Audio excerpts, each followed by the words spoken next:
هي ليه النوتة الموسيقية بتتقال كده؟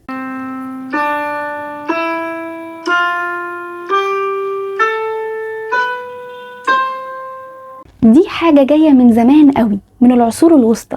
وكان في راهب كان عايز يعلم طلابه ترنيمة معينة اسمها سان جوفاني، وعشان يعمل كده استخدم الحروف الأولى من كل مقطع في الترنيمة، وهقولها لكم باللاتيني: Ut queantiaxis resonare fibris mira gistorum famuli taorum solve belluti labiriatum sancte Ioannis.